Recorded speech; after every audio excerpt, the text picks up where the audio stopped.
mess with their brains. I'm trying to really mess I'll with their declare brains. open the council meeting for Tuesday, 15 December. And this is the last council meeting for the year. And so as councillors, we thought we'd dress down a little bit, be a little bit more casual. And I think the accolades got to go to Councillor King. Looks fantastic. Thank you for getting into the spirit of the festive season. Some of us don't absorb the content of an email. Would that be you, Councillor Gallagher? I read it, but I didn't absorb it. Didn't quite go in? Okay. Did you dress up, Councillor? Yes.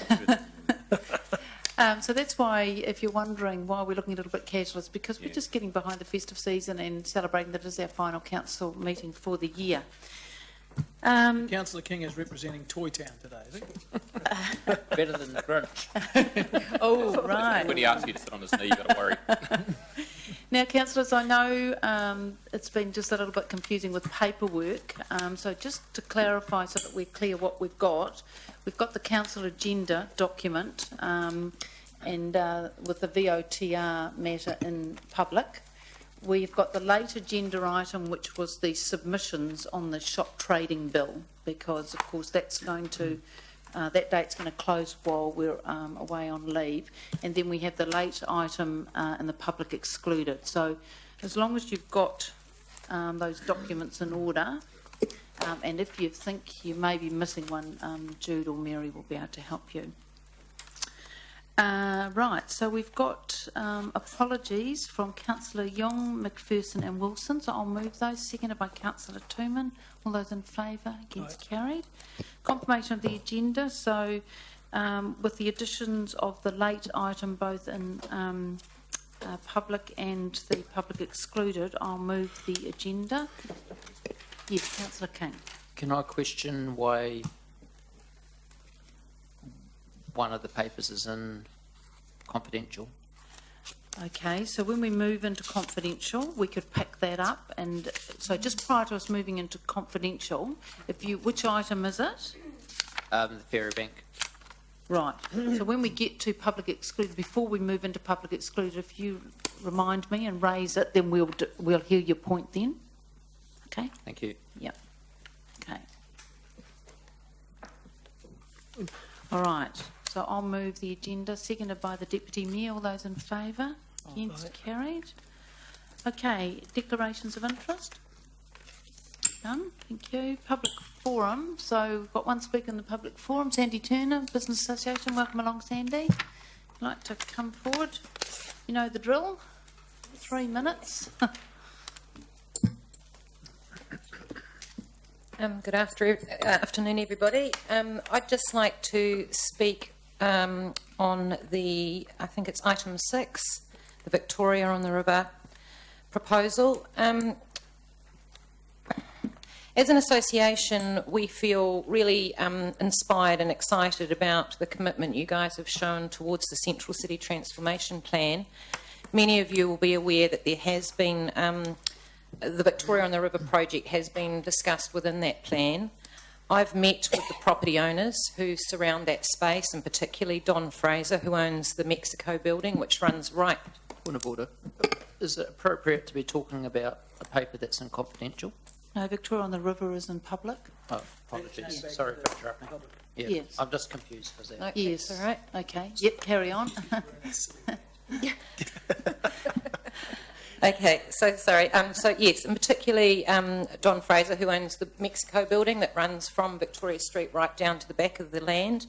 I know that he has made his feelings very clear to us that he is happy to work really closely with this development. He feels currently it's an absolute eyesore.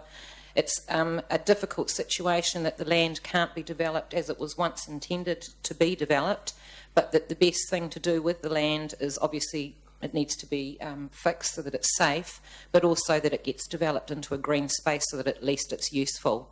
He's also offered access through his land to make it easier for vehicles to get to and from and for the public to get to and from. There's a lot of generosity and support from the other developers around that space as well, and I think that there's a huge amount of opportunity and goodwill from everybody. They all want to see it developed. Currently they see it as a very unattractive car park that has lots of challenges around access, and that they can see the potential. They were all quite inspired by what was proposed through the Central City Transformation Plan, and I guess we just urge you guys to continue towards the commitment of the Central City Transformation Plan and invest the money that would be required to beautify the space. Okay, thank you, Sandy. Are there any questions for Sandy? No? Okay, thank you very much for coming along and speaking. Okay, there are no other speakers in the public forum, so the next item is item 5, page 5, and these are recommendations from Strategy and Policy Committee. Councillor O'Leary, they're your recommendations. Yes, thank you, Your Worship. Perhaps take them separately? Yes, yeah. So I will move item number 1, the Hamilton Arts Agenda Review, that be adopted by Council. Okay, seconded by Councillor Pascoe. Any debate on that matter? Okay, I'll do it on the voices. All those in favour? Is there any against? Okay, carried, thank you. Item number 2, the recommendations from the Business and Investment Subcommittee. Your Worship, if I do the CC, like I did at the committee, if I do the CCTP and then the policies together, so I'll move that the draft CCTP be approved by Council. Right. And B as well, A and B? Sorry, yes, A and B. Right, seconded by Councillor Forsyth. Any debate? Okay, do it on the voices. All those in favour? Aye. Is there any against? 2 against. Councillors King and Mallard. Thank you. Your Worship, I'll move the C, D and E, that the gateways, streetscape beautification and verge and the be adopted, and the street and directional signage policy be deleted. Right, seconded by Councillor Forsyth. Is there any debate? I'll do that on the voices. All those in favour? Aye. Any against? Okay, thank you. Item 3, the recommendations from the Community Forum Subcommittee, and that's regarding the social wellbeing strategy and the new social wellbeing indicator report. I'll move that be adopted. So is that by Council. A through E? A through E, yes. Right, seconded by Councillor Gallagher. Any debate? Yep. Yes, Councillor King. I don't believe that we should be a part of a national survey working out where a city sits as compared with other cities in our country. I believe that we should strive to be the best. We should do everything we can to be the best, and we should let other people worry about us, not us looking over our shoulders and comparing ourselves to other people. This is a lot of money being spent on this, and I don't believe it's necessary. So I'd urge you to vote no to this. Okay, thank you. Any other speakers? Right, I'm going to do this on the voices. All those in favour? Aye. Aye. Any against? Councillors King and Mallard against. Right, thank you. Number 4. Yes, item number 4, the proposed Hamilton Alcohol Control Bylaw Adoption Report. And Your Worship, there is an attachment to this report that includes information that was requested at the Strategy and Policy Committee meeting around referring the idea of a liquor ban in the Hamilton East Shopping Precinct to be referred to the Hamilton East Neighbourhood Plan Working Group. And Council will see in that attachment that Steel Park is included in our catch-all liquor ban on parks in the city. So it really leaves just for the working group to look at possibly a liquor ban for the shopping precinct of Hamilton East. Okay, so... And the submissions referred to in that attachment too, which was Right, requested. so if there are any questions on that additional information, who is it? Oh, Calvin, thank you for attending. Are there any questions on the supplementary information, councillors? It was primarily Councillor McPherson who Right. was interested in that information. Did you have a question, Deputy Mayor? Calvin's here to answer. So the question is around when does Steel Park come under the spotlight? Like all the rest of the city parks, from 10 p.m. at night to 6 a.m. in the morning. I wanted to participate in the debate on that. Okay. All right. Any other questions for Kelvin on this? Right, so you moved item 4, Yeah. and who seconded that? Who's the Councillor King, are you seconding that? Yes. Yes, okay, thank you. So debate, Deputy Mayor, you wish to speak? Yes, Your Worship, I am really concerned about the comments relating to Steel Park. I understand from Kelvin that liquor's banned from 10 to whatever time, but in this report on page 7 of 10, it says from the New Zealand Police, there are no pressing issues at Steel Park or the Hamilton East Shopping Precinct. And I have to say that the Hamilton East Shopping Precinct took a turn for the better when the puff shop was closed down. However, the behaviour of a group of people drinking heavily during the day has gone on for some years. And I recall when first elected to council, one of the very first complaints that I took.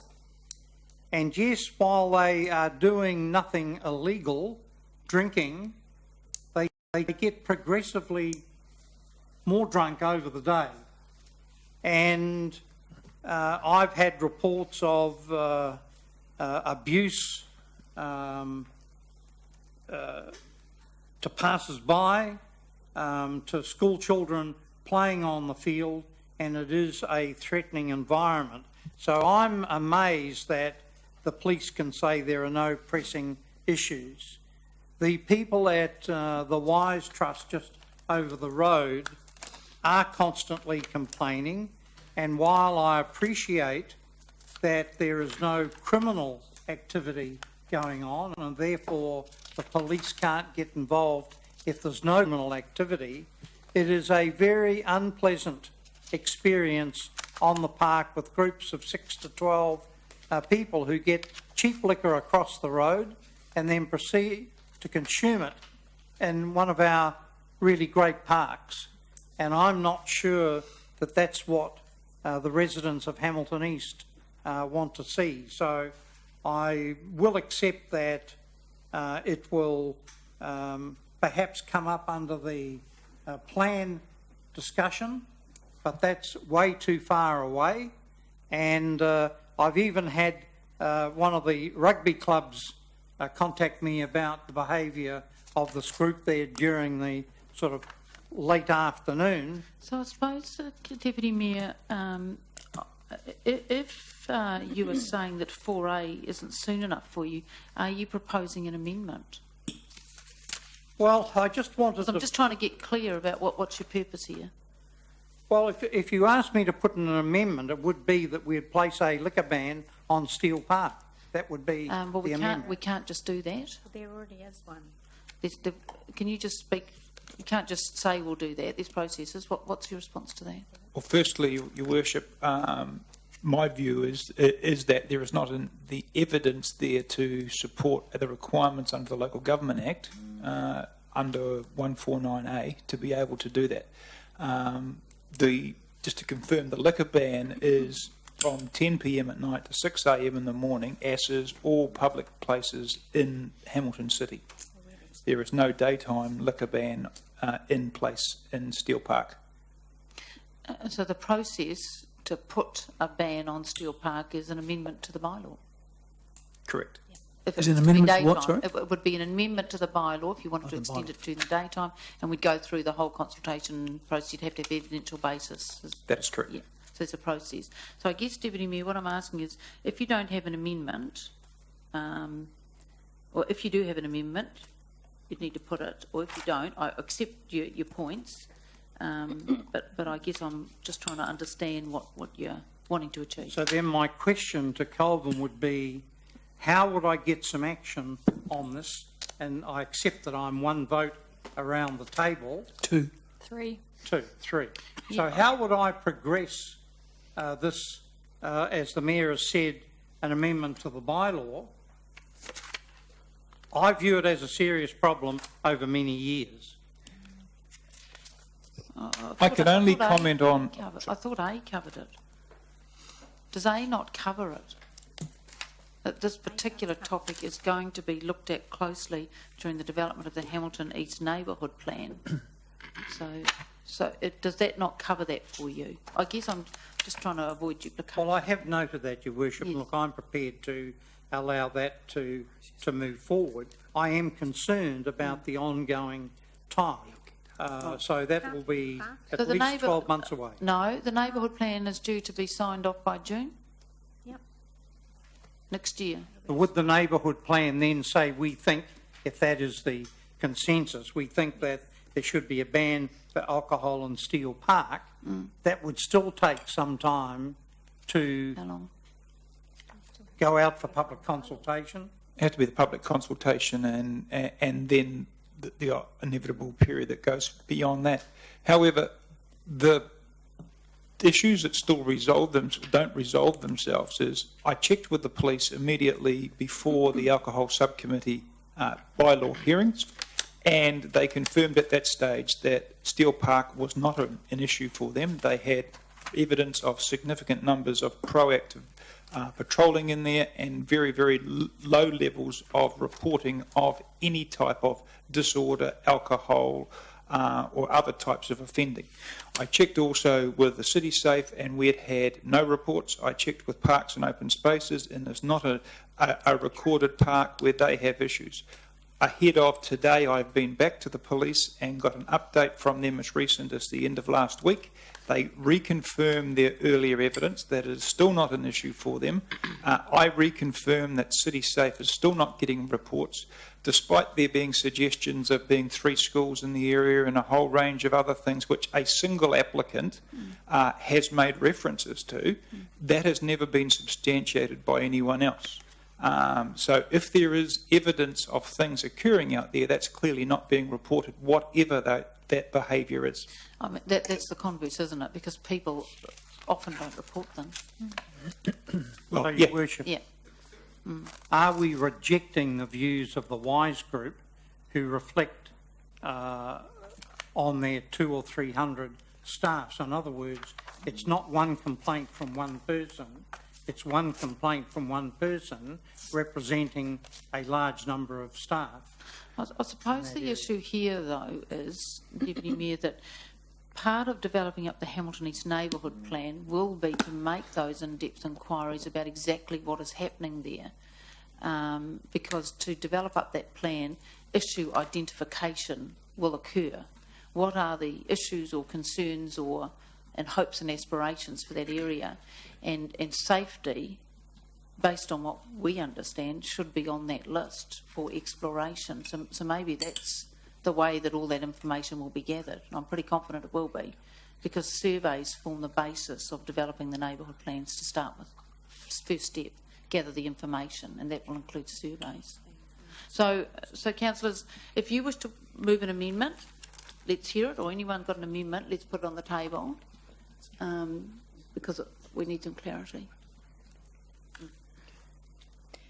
Well, No? Your Worship, I'm Yep. happy to go along with item A, Right. but I made my comments in debate because I don't accept there are no pressing issues, Yes. because I've experienced them over 8 or 9 years, and they continue.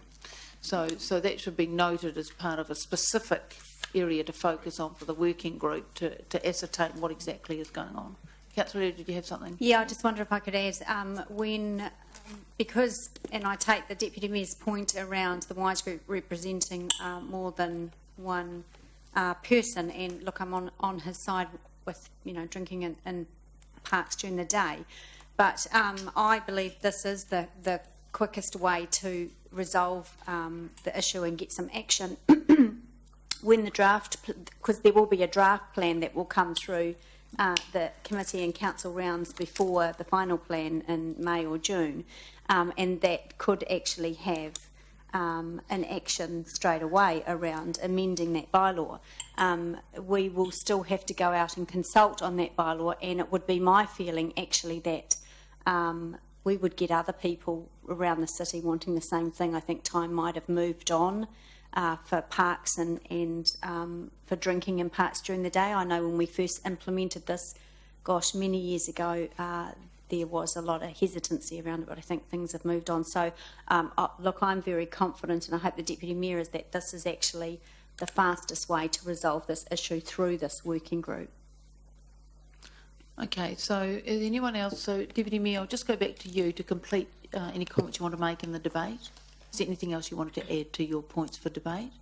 No. Is there anyone else who wishes to speak, Councillor Miller? Just a comment, I don't know if you call it debate or not, but Yeah. as with Gordon, I've evidenced, now I've got to say it was a few years ago when I used to play business house cricket down there, some very unsavoury behaviour relating to people drinking in that park, exactly on that park. I have to be honest, I haven't surveyed the place recently. I haven't been there as regularly as I used to be. So I'll take it on that Kelvin's evidence is more up to date than my suspicion. Yeah, go on. Since we cutting out the cricket players, the cricket's been great. Right, here we go, Councillor My Miller. particular team, I would say. You got your answer. Any other comments or any other speakers in this? No? Okay. So we've got a mover and a seconder. Yes? Okay, so I'm going to do this on the voices. All those in favour? Yes? Any against? No? Okay. All right. Thank you. Thank you for coming along, Calvin. Right, so that's that item. The next item is the VOTR site paper, which is at page 10.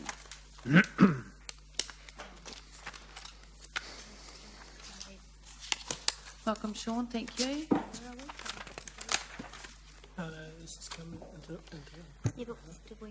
Thank you, Your Worship.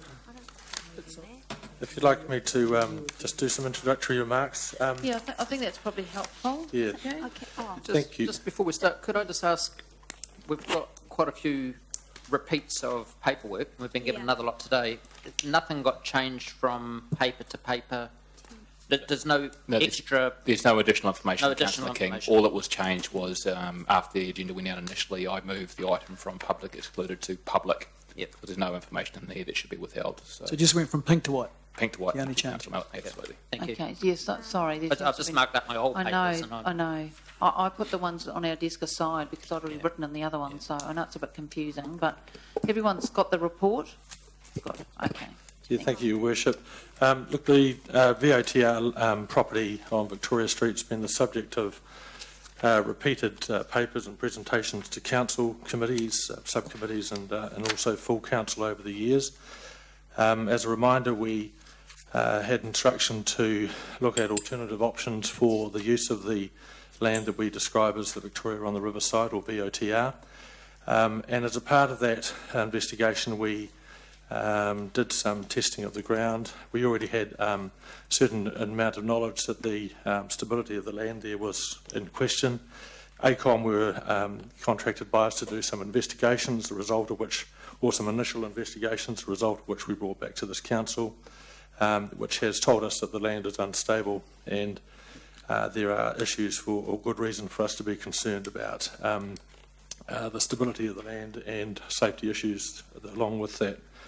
We have put in some remedies, which I previously reported to you. We've reduced the public car parking spaces that are utilised to bring it further back, a fair way from the edge of the site, which is on the bank, down onto the river. We have introduced monitors on the riverbank and at the higher edge of the riverbank so that we can monitor any potential movement that might be occurring as a result of the concerns we have over stability. And we put signs in place on the walkway at the bottom of the bank for those people that are using the river walkway so that they are cautioned that there is an issue there and advised to be reasonably alert as they walk through that section.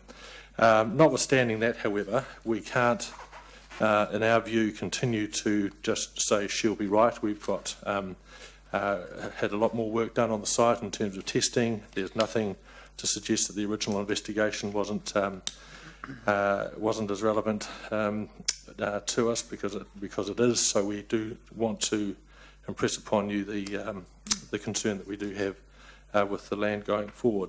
In terms of the stability, we have Mike Trigger from ACOM here if you do have any questions to do with the ACOM report, and he's able to respond to that. The key thing for us to also consider that's described in the paper is that if we are to do some remediation or make safe work on the land, then should we take the opportunity to, in conjunction with that, do some improvement on the land to pursue the original instruction we had, which was to consider alternative use for the land space at the same time. So we have to do, let's call it step 1 in the paper. Should we therefore do step 2, which is actually define a more determined future for the Lot 2 site? And so there are 2 steps that are in the paper. One is, as I said, as described before, is remediation or make safe. Step 2 is, once that's completed, enhance and create an open public urban space. The paper includes illustrations of concept plans that you will have seen before to give you an idea of what we are describing when we talk about an open public urban space. The paper also has an outline of indicative costs, both for stage 1 and stage 2, and you'll also note that there's a sort of a high and a low range for the costs that have been put together for us. The range is quite big between high and low. The paper is recommending an approval from you for us to complete the works at the high end of the quotes that we received, also the estimates that we received. If I was an optimist, and I like being an optimist, I would like to say that I expect the total cost will come in at the low end of the range that we presented. But in order to be cautious and in order to learn from past lessons, I suspect we would be more prudent to consider the high end at this stage. But please be assured that we'll always look to see if we can get a solution at the lower end as we go through. The other thing I'd like to also mention is, and it was raised by Sandy Turner, who spoke to you earlier on from the Business Association, is that we have had a huge amount of consultation on this project, both through the work leading to the development of the Central City Transformation Plan, work we've done with numerous developers who have had interest in the site over the years, and more recently a fair amount of consultation and work and workshops that have been held with the immediate neighbours to the land, so that they're a part of the discussion, of the conversation in terms of how we find a solution and also find a good future for the site. And I can report that we have had, as Sandy has indicated to you, we've had really good support from the neighbours in terms of understanding the conundrum that we face, good support and understanding the aspirations that we've developed with them through some of the discussions that we've had, and they have all signalled support for an enhancement plan on the site. They've all signalled that they will actually want to work with us and explore with us as if we proceed down that track, how they can do things on their land and with their properties to add value to the enhancement of that site. So that's been a very rewarding exercise and a positive exercise, but they do need to wait back and see what are we going to do. And so they're sort of waiting with quite a bit of interest. So if that's enough of an introduction for you, I'm happy to take any questions you may have. All right, thank you. I've got Councillor Forsyth and Councillor Mallett, then the Deputy Mayor and Councillor Pascoe. Thank you. Thanks, Sean. So we've got this report from ACOM, which has taken some time, so I would imagine there's a whole lot of thoroughness about it. And the costs to date around this have been $247,000. Am I correct there? ACOM is a part of the costs. Part of the costs have also been the formulation of an enhancement plan, and so the design plan that you see in terms of what could be done on the site has also been part of that amount of money. Okay. Right. Have we been, I mean, it's a lot of money, and at first I wasn't that supportive of the overall kind of concept, but I think the further we've gone along with this, I think we've sort of come to a point where we've got to make some decisions about what's going to happen, and that's pretty evident. But I given the quantum and the scope of what's going on, well, potentially going to happen, have we had a second opinion from a geotech like ACOM? No, we haven't. We have just worked with ACOM on this. So I'm just wondering, you know, if I was doing something like this at home, I would probably get a second quote.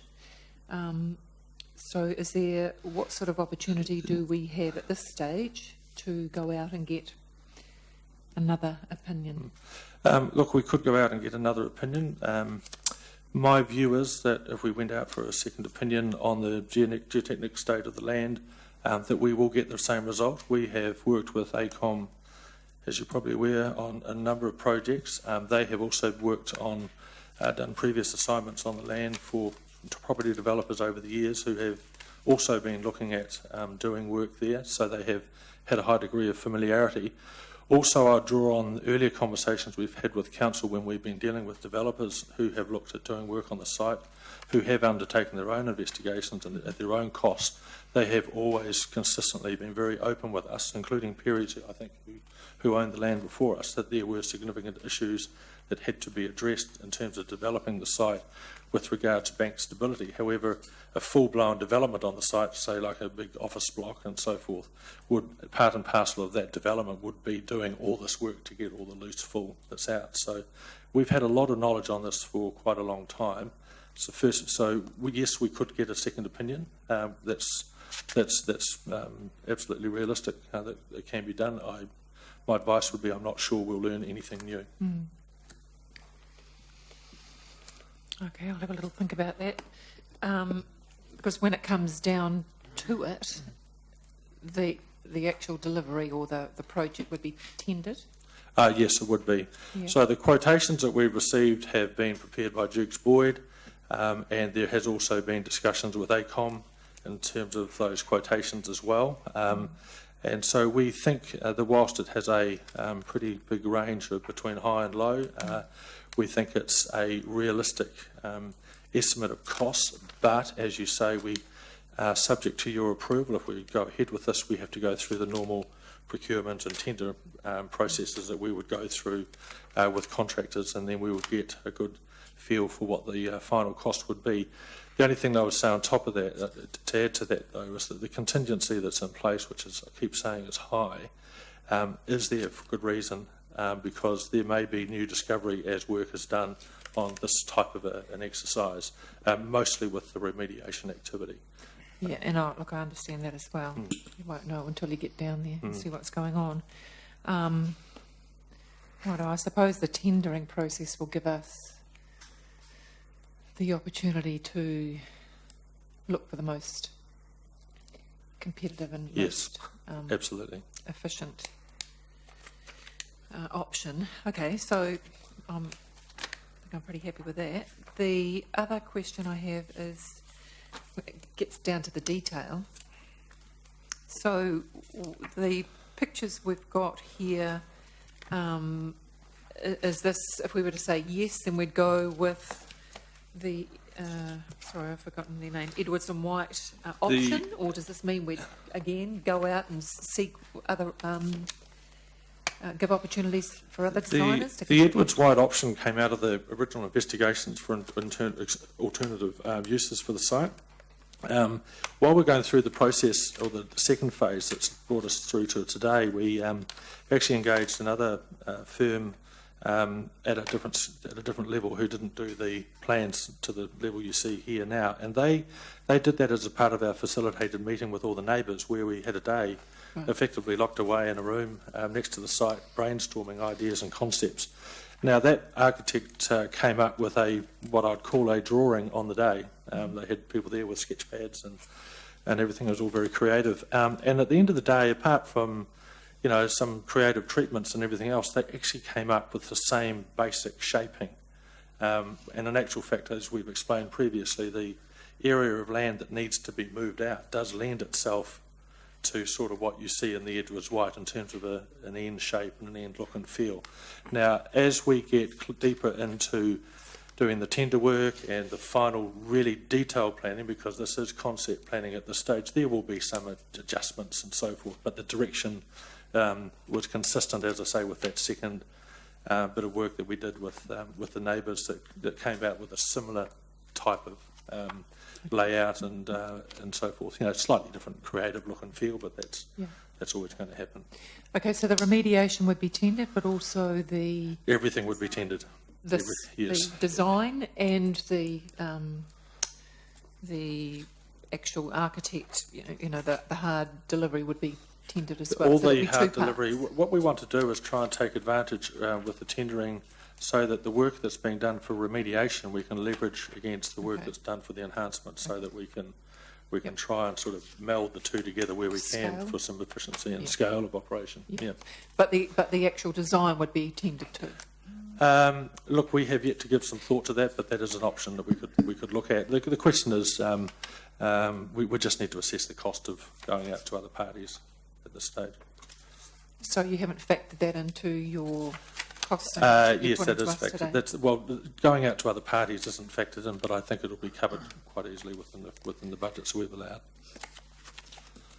Okay, so, look, understand the importance of having that neighbour stakeholder buy-in, but I think from a council law point of view, there is the city picture and the city flavour, so it's Correct. not just No. what's happening in that immediate vicinity, it's Yes, that's exactly right. lining up all our other... And that's where I think it's mentioned, we talk in the paper about how it links in with discussions, and it was a big part of the neighbour discussion about aspirations under the river plan, where the central city transformation plan that was in draft at the time was headed, obviously cycleways and other plans. So they're all quite intermixed in here. I mean, you could argue that the VOTR site is sort of Grand Central Station in terms of a lot of those plans, because it links all of them together. Okay. Nearly finished. So, I mean, just looking at the pretty pictures, I've just got a couple of questions, around it's detailed stuff, which probably you don't want to hear about today, native planting. Happy to hear steps. anything. I mean, we have had a lot of input, and you're right. Yeah. You mentioned native planting. We've certainly had a lot of conversation about the plans that we see from Edwards White. Is there some softening up that can be done with vegetation and with planting and so forth? And that's the sort of work that will happen as we lock and load a final plan. But definitely there's been some feedback about just softening the hard edges a bit. Yeah, and our fascination with natives as well, and I think we've sort of covered that off in our beautification policy. That Correct. There's a mix that would be quite nice. Yeah. And look, while I've got the opportunity, I'm glad you talked about cycle access and wheeled access, I suppose. And when I look at the picture, it looks like pedestrian access, which is fine, has that sort of up the middle priority. Where does, or how do cyclists or people on motor scooters or scooters, how do they eventually get up to the top of the road? Look, that will be in front and centre in the brief for the final The plan detail? that's developed in terms of the width of the space and the separation and safety between the different users. But it will absolutely be multi-use. Okay. Great, thank you. Okay, thank you. Councillor Mallett? Thank you. The report talks, and so does the, what do you call it? AECOM report also, talks about contamination of the soil, and somewhere that was mentioned as being metals. What, just expand on that? Look, it's a range of contaminants in terms of, if you just picture an old building that's been destroyed, everything crushed up or munched up and then just pushed over to the side. Buried into, okay. So it's metals, it's inks, it's various chemicals, bits of tin, corrugated iron, steel, and so forth. The contamination report, I hate to say it, I haven't read it all the way through because it was around that thick. But it is material that is hazardous, needs to have proper disposal. It's also material that causes a risk if it were to fall into the river itself. So whilst we have focused on public safety when we've talked about safety on the area, there's also that issue in terms of contamination into the river from that fill. Okay. And the mediation of that is included in the 6 point? Yes, it is, and that includes taking it to a special disposal site, which is more expensive. Okay. It talks about the stormwater network. What's the nature of the issue there? Perhaps Ken could talk to you about that. So most of the stormwater from that site, and even from one of the adjacent sites, channels down into the river. And so a lot of the stormwater is old pipework, And so the idea is that with the remediation of the ground, all that stormwater pipework will need to be uplifted, and there'll be replacement pipework put down in a more suitable fashion. So as yet we have just done there's been a little bit of work done about whether that stormwater could flow towards the Victoria Street, whether there was sufficient capacity in the pipework at Victoria Street, or whether it would continue to discharge into the river, but in a more acceptable fashion than the way it is at the moment. Okay. My point, thank you, but my point was more about the current stormwater issue there, and is that part of the cause of the slippage? And that it seems to be in the report that that's contributing to the risk. Is that correct or not? I think there could be an element of that, because there has been pipework that we haven't been able to find where the end point is, and that it might be going to a so-called type situation. Okay. There is, if I may add, Councillor Mallett, there has been some challenges with stormwater as it is now.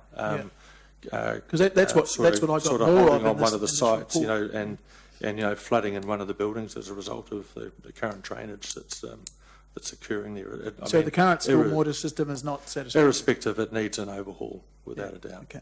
So is that on one of our asset management plans? Is that why is this being discovered now?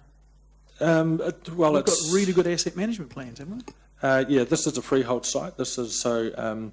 It's our we've been stormwater. aware of it, we've managed it, but it hasn't been something that we've looked at doing anything with. You've got to bear in mind that council's owned the site for a number of years, and it's always had the view that we're about to exit the site or sell it to another party who's going to develop it, and that work will then deal to those issues. But what we're doing right now is bringing it all forward and saying, hey, it's about time we faced up to it, and that's one of them.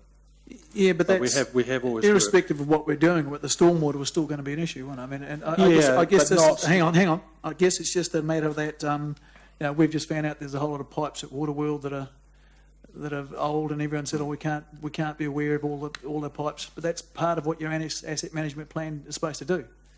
So, did the asset management plan say, "Hey, these things are dodgy. These things are"? We haven't had an asset management plan for the pipes on that land.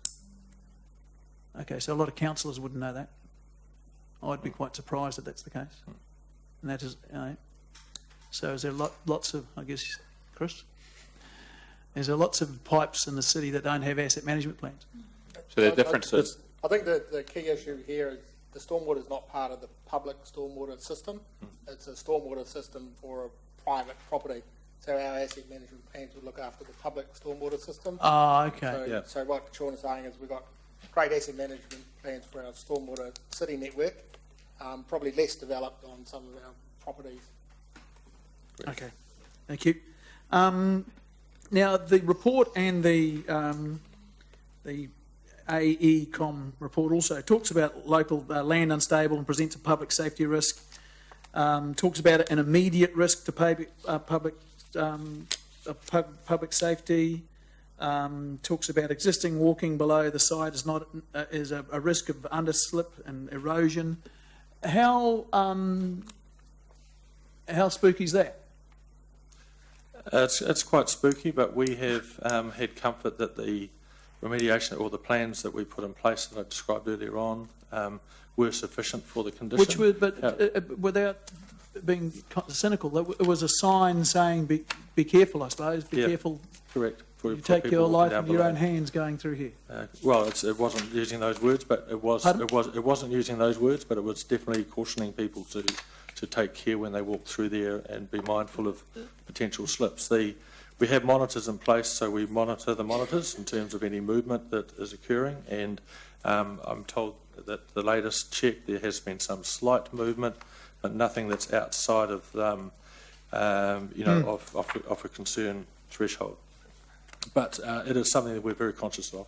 Yeah, I mean, and the Victoria and the river land is unstable and unsafe for users on the land itself and the users of the river walkway immediately below the land.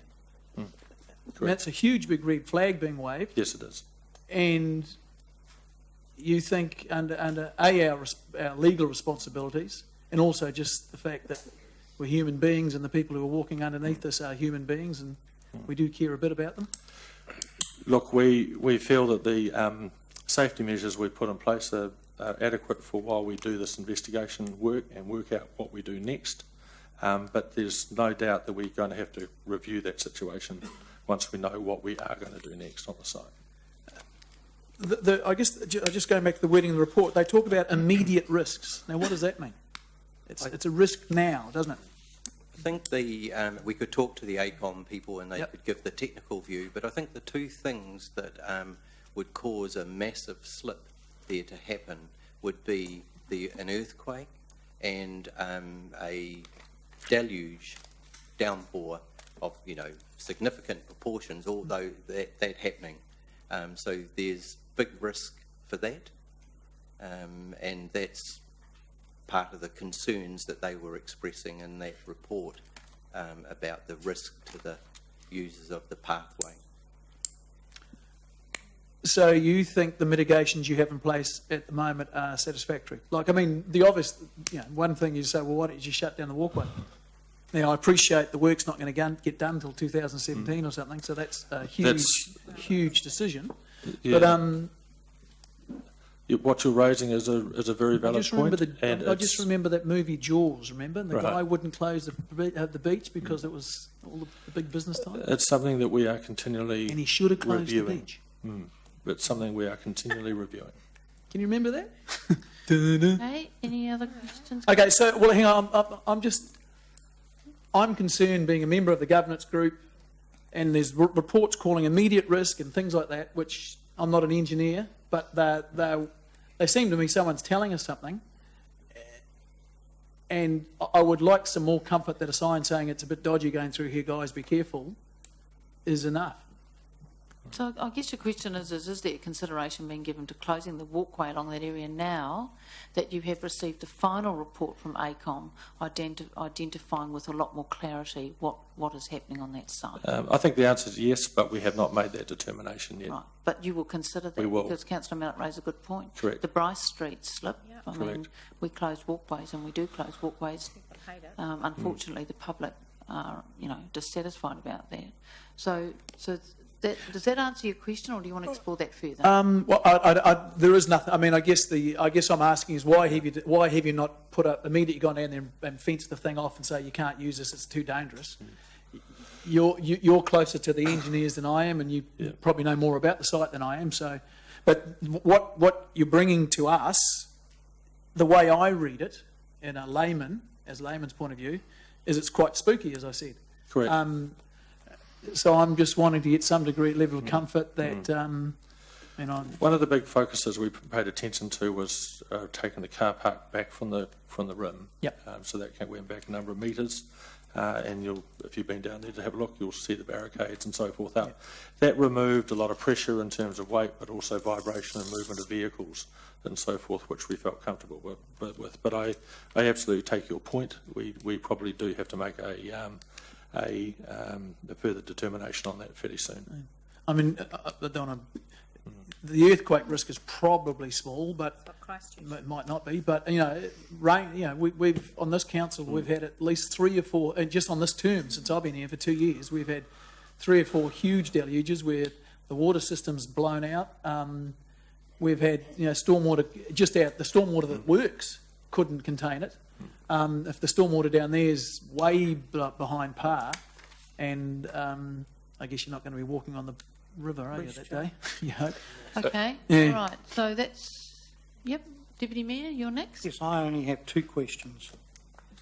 Is there any other neighbouring property where the owners will directly benefit from council doing the work to stabilise the bank? In other words, is the area to be stabilised 100% owned by the council, and is there any neighbouring land that should also be stabilised at the same time? So what's the breadth of the... Look, it's a very good question. The secondary investigation undertaken by ACOM determined that the site was pretty good beyond the original area that they had identified, which is very much in the, if you visualise the site, very much in the centre of the car park down to the rim. So to the north of the site it actually hardens up to rock and is much more stable and of less concern. And similarly to the south, it does go reasonably close to one of the neighbouring properties, and that neighbouring property was already aware that they have a little corner of their land that might be of concern, and that's something that they would have to work with us on. But generally speaking, we're looking pretty good that it's contained very much on the land that we own. Okay, so will the engineers, though, take a look at that tiny corner? Yes. Because if you had the tiny corner slipping, it could weaken any work. Oh yes. No, it can't be done in isolation. Okay. The second question relates to the previous discussion when we were all gung-ho about creating this wonderful grass, green space in the centre of the city.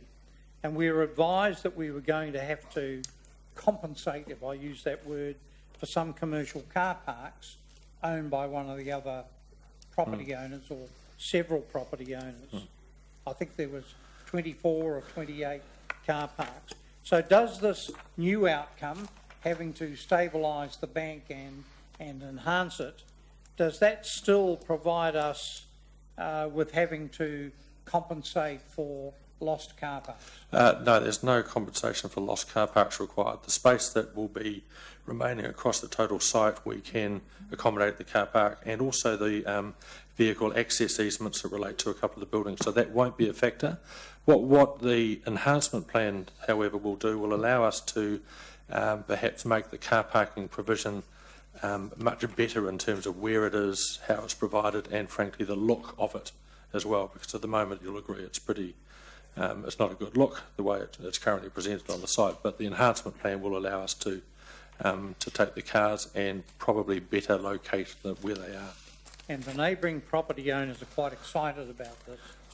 Did I hear that there was going to be, or there is a suggestion that they may contribute in some way? Does that mean cash or? The contribution was really to do with their own properties and the adjoining land, and saying how can they develop that, what they own, to actually fit with what happens on the VOTR site. So there's no doubt here that they're not talking about contributing to the work that to be done on the VOTR site itself in a cost sense, but what they are saying is that if, depending on how the plan goes and what their aspirations are for their properties, they are very willing and very amenable to investing their own money to actually make sure that their properties that are adjoining the site or neighbouring on the site, bordering onto the site, are developed in such a way as to enhance the development plan for the VOTR. So one property owner, for example, is saying that he would consider removing his existing building and building totally from scratch in order to fit in more conducively with whatever work takes place on the VOTR site. There's no guarantees on that. I'm not promising it. It's all it is an indication. Okay. Councillor Pascoe. Yeah, thank you, Your Worship. One question left, and thanks to Councillor Mallard for asking the other questions that I had. The question that I've got is around the extent and the cost of remediation. Comes as a bit of a surprise, certainly the cost does anyway. Given that we've only owned the property for less than 7 years, has your investigation shown the degree of due diligence that was done at the time that the land was purchased? Thank you for that question, Councillor Pascoe. Based on what I understand and have been told and a bit of what I've read, Council was aware that this site had the sort of issues that it has when it made that purchase in 2009. So Council itself, as well as correct, as well as staff did. Okay. Thank you. Okay, Councillor O'Leary. Thank you. This is probably a silly question, but on page 20, and I'm on electronics, I'm not sure what that's paper, just under the design and consenting price tag there of 225 to 350, do we consent for ourselves? Are we the we're the consent applicant, and then the consent giver, monitor, condition putter on it? So there would be two consents. Oh, well, Deborah was going to get up and talk, so maybe I'll defer to Deborah. In terms of a resource consent, if council is the applicant, we would be having the consent processed by an independent planner and signed off by an independent commissioner. Right. If I could add, there's also consenting required with Waikato Regional Council related to the river, which is, and other consultation relating to how the work is completed, what the provisions are to ensure that nothing during the process goes into the river. So that also requires consenting and costs associated that aren't ours, that aren't council. Thank you. You've answered under the neighbours enhancing. I think Councillor, someone, did you just ask that? So, oh no, the Deputy Mayor just asked that. I just wanted to echo Councillor Forsyth's comments or / concerns around re-landscaping, and in that vein, I know that the tenders will come back to council for decision. At what point or at what not point do the final design come to us as well? Is that within the tender process, or I did sort of hear you say you haven't really decided around how far to tender? Locked it down. Look, I think what we would do is bring the final design concepts back to you. But before we can go down that track, we need to know we can do the project. Yeah. So happy for us to bring back the final design that will be used as a part of the tender process. Yeah. Okay. Yep. No, that's all for now. Thank you. Councillor Mallett, did you have a couple of other questions? Yeah, just one more question.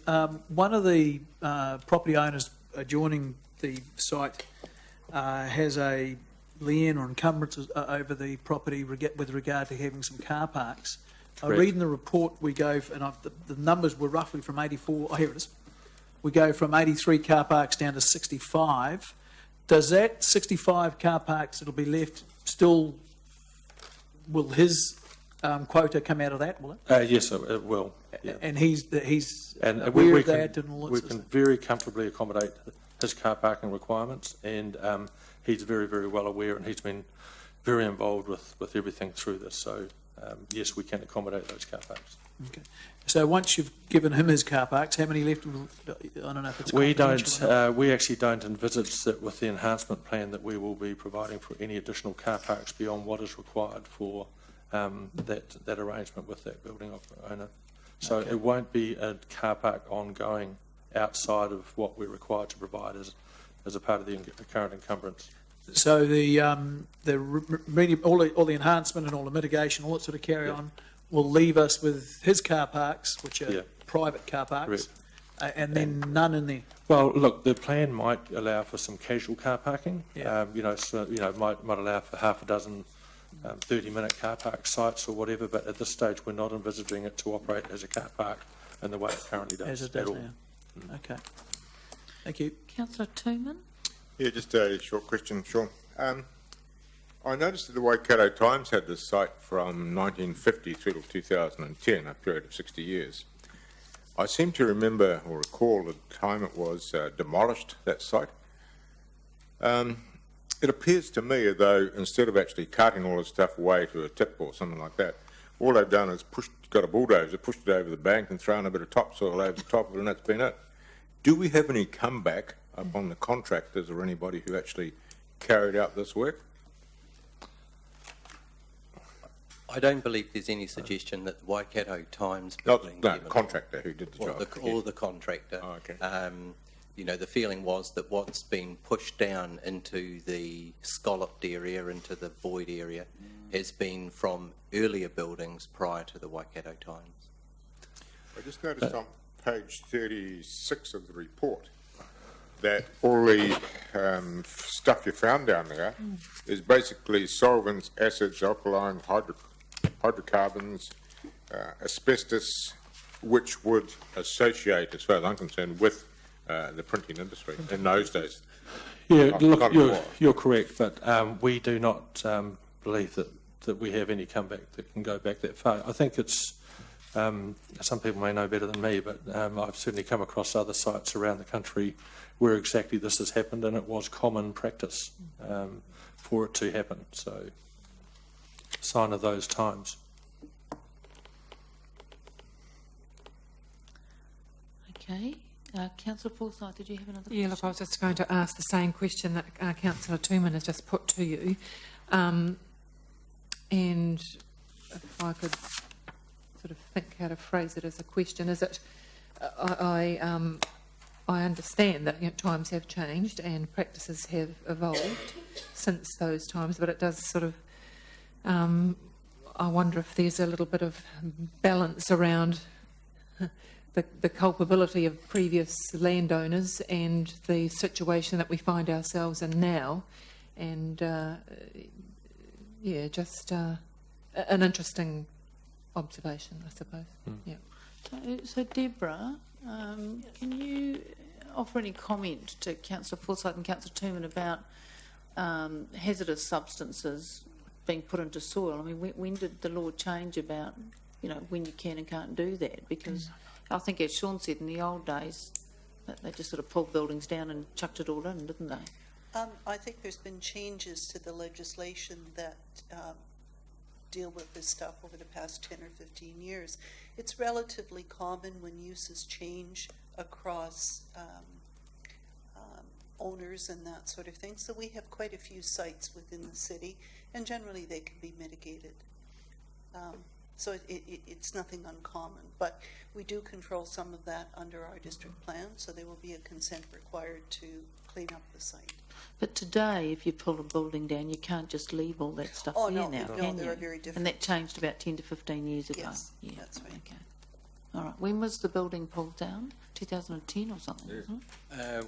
We purchased the site in 2009, so I think it was just around that 2008 period. Just before we purchased it, it was pulled down? Yeah. And right, by the previous owners?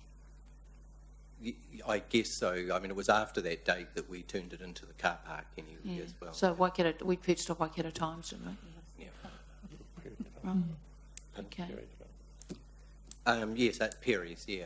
Oh, Perry's, yes. Yes. How much is it? Okay, any other questions on this? I was going to move. Okay, so the Deputy Mayor is going to move the staff recommendation on page 11. I think I've got the right page. Have I got the right page number? Is it page 11? Page 11. Yes. Is there a seconder for that? I'll second, Your Worship. Councillor O'Leary is seconding. Yes, Councillor King. I have questions. Oh, sorry. I thought everyone had finished. Okay. Can you just note that moving and seconding? Yep. Just coming back to the comeback that we're questioning could be pinned onto previous owners or demolition crews. Did we get engineering reports done on the condition of the land and the bank before we bought the land? Sorry, I don't know. It's involved. We would have to check that. However, we have seen correspondence that suggests we were aware that there was a lot of loose fill right from when council put a car park in place that put barriers in, and there were reports about some instability issues. So I have to assume that council was aware. Yeah. Well, I can tell you we were. There are reports there showing the condition of the bank and showing what was in the bank. So we were aware before purchase. It was part of the agreement. Yeah, correct. Sorry, Councillor King, just clarifying, yes. So you've confirmed that the council was aware before we purchased the property. Yes. As part of the purchase, was there a resource consent in place with certain conditions that council, as the owners, had to meet by certain dates around that piece of land? Yeah. And part of that was putting a walkway around the top, amongst many other conditions that we haven't completed yet. Yeah, that's right. And those conditions were part of the list that we were working with developers to deliver. So there was the open public plaza spaces, there was the walkway around the top, the promenade walkway that would ultimately take us bridge to bridge, and other public amenity. But that work was always held in abeyance, waiting for the big development to occur. and we've now agreed it ain't going to occur, and so time to address it. So we had our own resource consent in place that we did or got done that asked for certain, that specified certain work had to be done by certain dates, which we've failed to do, and we haven't followed up on it ourselves. It's my understanding is that it kept rolling over because of the ongoing discussions with developers. And then after we knew that the bank was unstable, did we remove all the trees and greenery off the bank? No, we did a clean-up on the bank before we did the first investigation.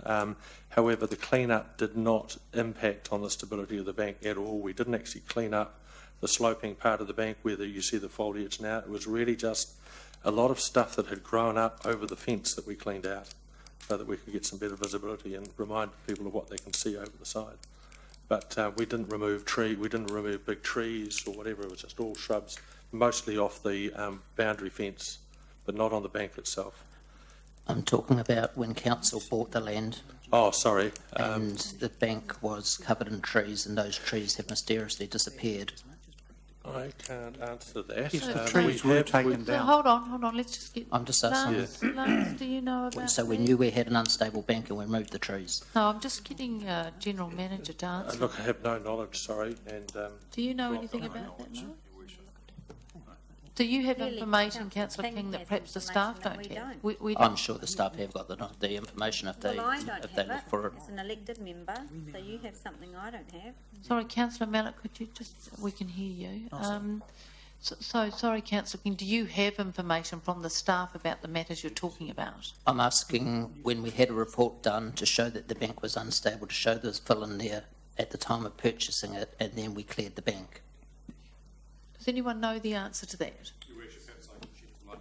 At the time that we purchased, we were required to implement as part of the resource consent for ongoing use of the car park a vegetation management plan which actually included planting willow poles, or they may not be willow poles, but plants that stabilise the bank, and all that work was done.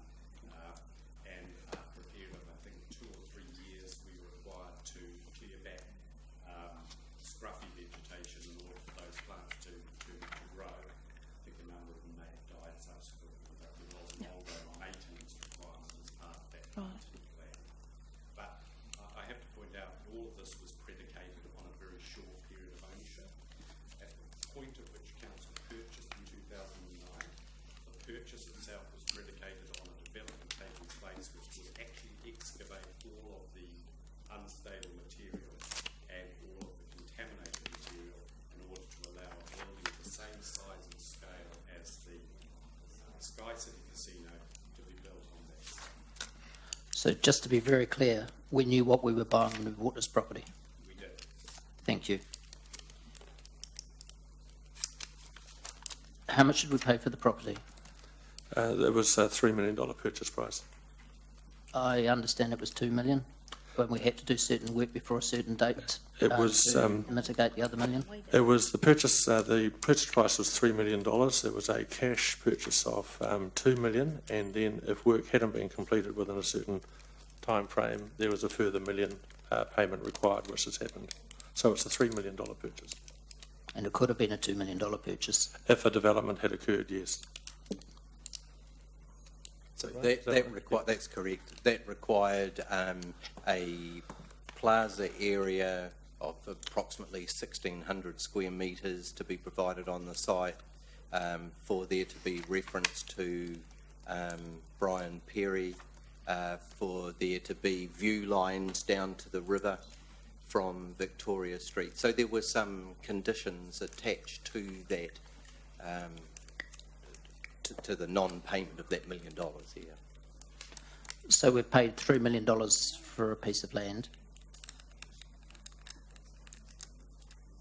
to develop it. We paid $3 million ultimately for a development to go on it that never occurred. That could Council was not going to be the developer. We were, my understanding, reliant on a private company to want to take up the development options. And in fact, McConnell Properties had a development rights agreement over the property for some years, but which didn't come to fruition. So we paid $3 million for a piece of land that's unstable, that now you're asking us to spend up to $7.7 million on turning it into a park? 6.7 million, I think, but you're fundamentally correct on what you're saying. Plus GST. GST is real, so it's 7.7 million. Is that correct? Yeah, so your statement's correct.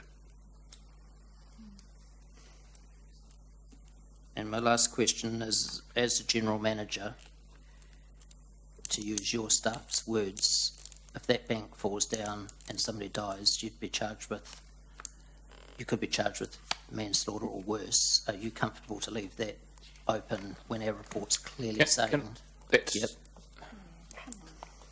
That's not that question is out of order. So Sean has stated that basically we received the report. He wanted to consider whether or not the findings of the report.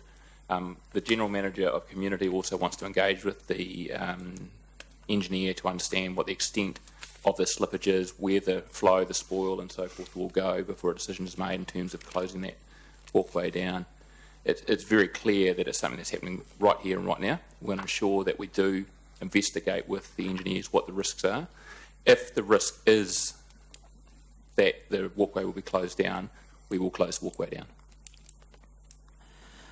Can I ask why, when the report's been in circulation already for at least 5 days, because that's how long I've had it, and it says that it's unsafe and unstable and the land itself is unsafe for users of the river walkway immediately between below the land, why us as elected members are asking these questions and the walkway is still open right now?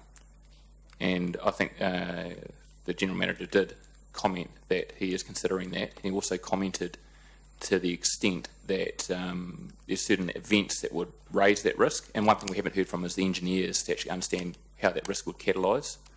But we are going to look into it straight away. So it's unfortunate we're having this discussion now. I think we should have had the discussion sooner. But we are going to take it away and have the discussion as soon as we can after this meeting. I just reject your comments that I'm out of order asking these questions. Meanwhile, we've got a riverbank a river walkway that's open with people walking through it, when we're sitting here considering a report that says that it's unsafe for people using the river walkway immediately below the land.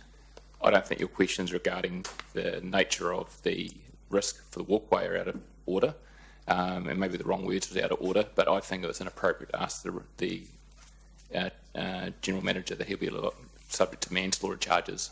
I'm using his own staff's words, who have asked the question in the past. And that's why we're considering this report now. That's why the report got called for. Is there any other questions, Councillor King? Any other questions? I'm waiting for the answer on this one. I think this could be a life and death question. I don't think it's unreasonable to be discussing it. No. So what exactly is your question? I think we certainly got clear, and councillors are certainly clear about the issue about closing the walkway. What was your other question? My question is, why is the walkway still open? Yes, and I think that's been asked and answered in a variety of ways, but it certainly puts the spotlight, now that the final report is completed, as to how the walkway is to be treated. Yeah, I mean, it's still open with signs, and the staff are saying that they're going to look at that and whether they should be closing the walkway. We take the health and safety of staff and members of the public very seriously, and I do appreciate the councillors' questions on this. I think that's appropriate questions to make, absolutely. And following this meeting, I am going to spend some time with the ACOM representatives myself, as well as the GM community is responsible for that path to make the calls, and I will let councillors know the decisions that are made. So, very relevant questions. I mean, I would suggest that there are ways of lowering the risk by putting containers down at the bottom of the, so that it doesn't necessarily mean that the people of our city can't walk along that walkway. I just think it does need to be seriously considered. I agree with you, actually, Councillor. I'm not disagreeing with you. One of the mitigations that was put in place, and I hear Councillor Mallett's commentary around the signs as one thing. but there is monitoring information and monitoring stations in play, which enable us to understand the movement or not of that bank. And we also consider what other mitigations we need to put in play. And ultimately, it may well be that the ultimate mitigation, councillors, is that we do close that walkway down. I guess my questioning is around the serious health and safety issues that have been raised while asking us to spend $7.7 million. So we're being flagged very loudly that health and safety is an issue while we're being asked to spend $7.7 million, because largely around the health and safety issue is one of the reasons that continuously comes up in this report. Yep, and I think... But the health and safety we don't seem to be... I'm questioning whether the health and safety issue is even real, and that we haven't bothered, or we haven't taken the step to do anything about the outcome of a failure. No, I'm saying that I think... I'm not going to say anymore, having not spoken to the ACOM engineer, the extent of what that risk, because there's risks, there's immediate risk, and what is that risk? There might be some slippage and so forth. I need to understand what that risk looks like, and I will notify councillors of the decisions that are made. I don't think I can add any more to that, councillor. I don't have any more information apart from what was in the report. I need to spend some time with the ACOM engineers and understand that risk. I need to talk to my advisors from a community point of view in terms of we close the river walkways down on as needed basis when we identify there are hazards and so forth. We remediate those risks and we reopen them. It'll be the same process we follow for this one. I'll work with my parks team, understand what the risks are in connection with the experts, so in this case at ACOM, and understand what we need to do, and I will notify council. If you're suggesting that we've overplayed the health and safety risk, I'm not too sure if that was the question. I don't think it is. I need to investigate the actual risk with the ACOM engineer and make a call with the parks team in terms of that walkway. While the ACOM representative is here, could we ask the question of him whether it's of immediate danger to users and passers-by?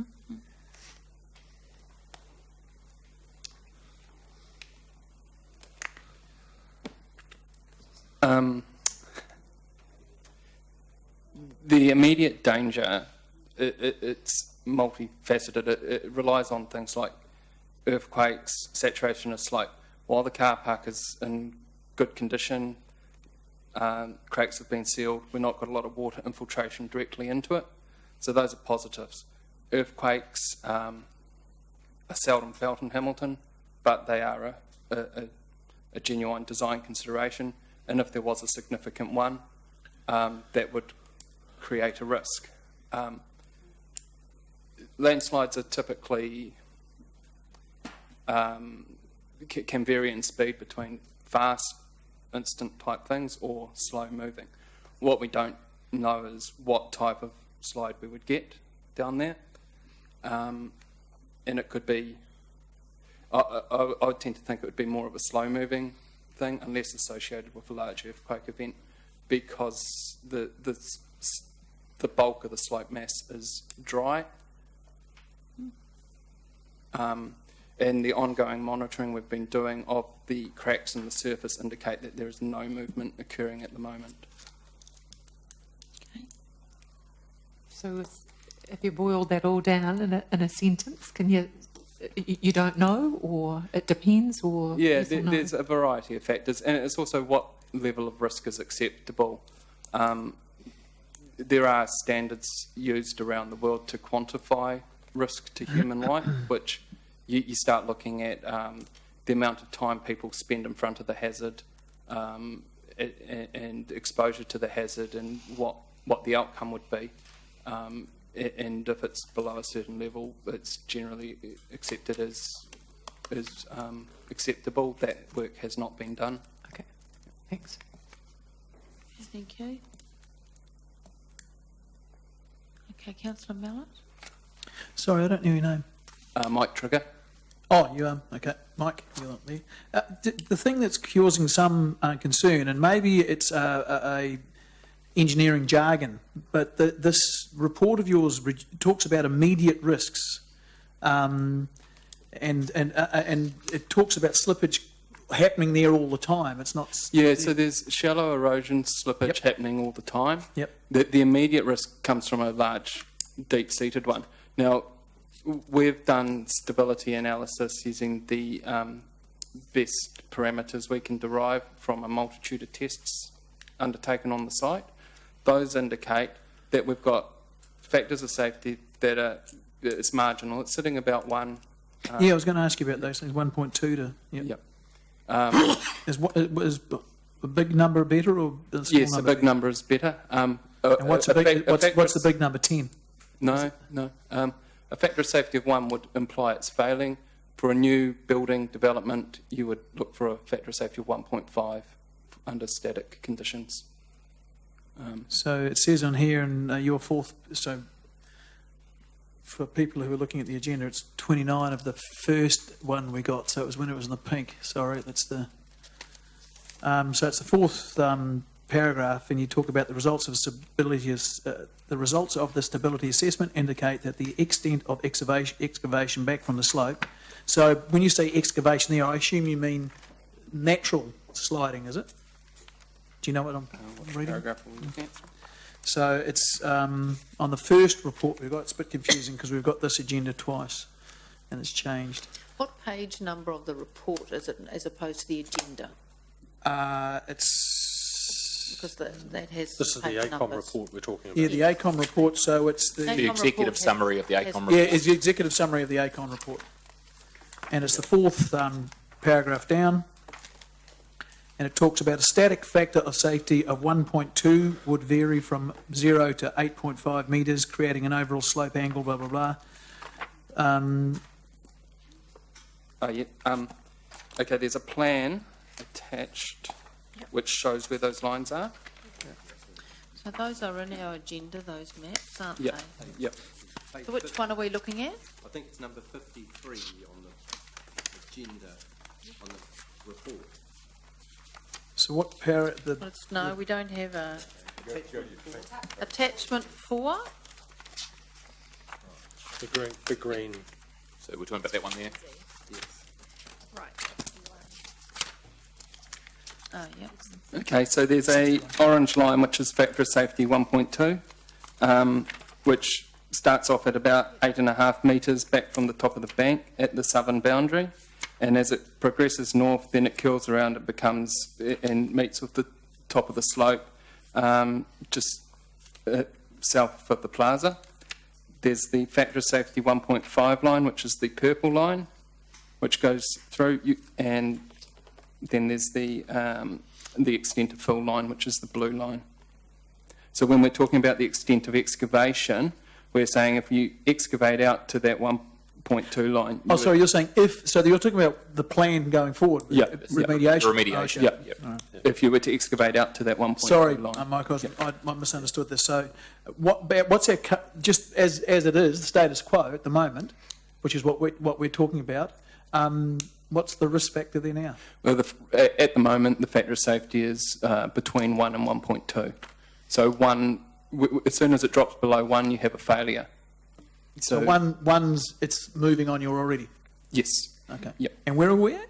We're between 1 and 1.2. Like, it varies because there's you analyse quite a few different potential. How close is the slips. shark to the beach at the moment? Near the outer face, shallow slips, you can expect those. Small shallow ones, not expected to do much damage. The 1.2, And that's 1.1 to happening 1.2 now are the when it's bigger not. ones. That's happening now just with cars moving around and. No, those ones aren't generally caused by the cars. That's just caused by the bank being steep and the. So with no catalyst, those things are happening. Yes. Heavy rain, you might expect it more, Yep. and might have some big danger if there's an earthquake. But if you have an earthquake, lots of things are going to happen, not just that. Yeah. I mean, lots of parts of town are at risk there. Yeah. Yeah. Okay. Your Worship, I was going to suggest it's in addition to that, which might cover off this concern for people. I just might see if there's any more questions. Yeah, sorry. So for the final time, are there any more questions? No? So we have a motion. Could you put the motion up on the board, please? And were you seeking to add something to that motion, Councillor Mallett, rather than amendment? Yeah, add something to address the safety. Okay, and that would be like a G? Yes, yeah. There it is, it's all up there. And I think that's what I verbalised I was going to do anyway, so I'm comfortable with that recommendation, Councillor Mallett. Whether I get a choice to be uncomfortable with the story. Yeah. Yes, I do remember when the... There's a qualification as much as reasonably practical. Now, there's probably a legal term that's more accurate than that, but I've used as reasonably practical. I don't know what. Because there may well be a suite of mitigations, as I was explaining to Councillor King with questioning. It may well be that we close, depending on the rainfall at certain points, we might close it when it rains. And I'm not saying, I don't know until I've had a detailed conversation, but there might be a suite of options. So my concern, the general manager, who's familiar with the riverbanks, might add some comments here. So as we did for Bryce Street, As we did for the Bryce Street slip, we had monitoring in place, similar to what Sean explained before. that's prior to it happening. After it happened, we actually had, there was a couple of two Bryce Street slips. There was one north of Bryce Street and then one at the end of Bryce Street. So we had monitoring in place. We had, we looked at the You're not turned on at safety factors that Mr. Triggers talked about, and we had a threshold where if those safety factors were reached, then we would implement a closure of the walkway, which we did, because there had been some further movement, and in the end we actually closed the Bryce Street, the first Bryce Street slip at the end of Bryce Street. That was completely closed for almost 2 years. So we had a monitoring regime, and it was exactly around where there was a rainfall event or there was some other sort of event, and then so we weighed up the risk and went from there. In the end, it had moved, so we had to close it. So I think the words that the chief executives put up there would be us looking at what that regime is. I can give you an undertaking that if I've got any inkling that there's going to be any likelihood of failure of that face, I'll close the walkway. I won't ask council for that permission. I'll just do that as part of my duty of care in my role. Just going back to the Bryce Street slip, the first indication of the Bryce Street slip was the slip itself, is that right?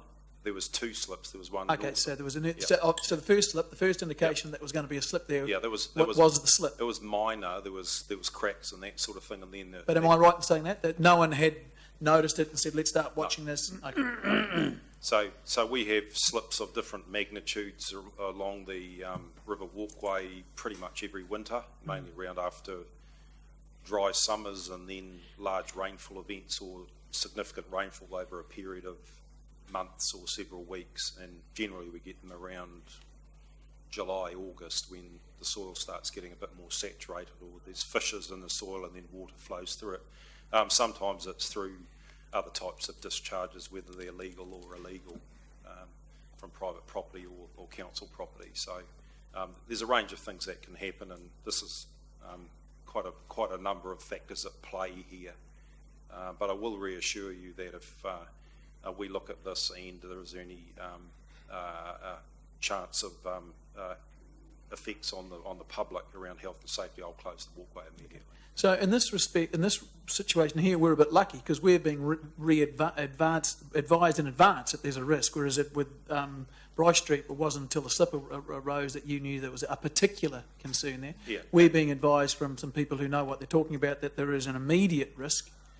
So we have the luxury, I suppose, of pre-advice, and then it's just what we decide to do with that advice. Yes, so it's about working through that advice, and my people with Sean's team and Mr. Trigger from AECOM, obviously it takes a little while to work through that to find out what is the prudent action that we should take, because obviously, the walkway's used you don't by want to do it if you don't need to. Number of people, and everyone knows the imposition on the public when we closed the Bryce Street slip for almost 2 years. So the usual processes and procedures are in place currently, what you usually do, with observation, monitoring, checking. Yes. Okay. So I guess that answers in some way perhaps some of the questions that were asked, particularly Councillor King from you, that the usual practice of how we approach this is already in place, but it'll be sort of Lance's area that will deep dive into it because it's part of the river corridor in his area. So I guess that I think, gives Your Worship, some the key thing is to find out what's actually happening, and we've found that out now. So, and you know, but we are mindful if in doubt, we'll leave it out. E.g., we'll close it. So, but we just weigh up all that information. We are lucky, obviously. We've come out of the winter period. If it was winter, we probably would have got this information. We probably potentially would have closed it earlier. But I think we're getting good information now. We can base some good, prudent decisions on. All right, thank you. Yes. It's comforting that a general manager is going to monitor that. Could I ask the mover and the seconder if I could make a change to D rather than put up an amendment? You haven't allowed G yet.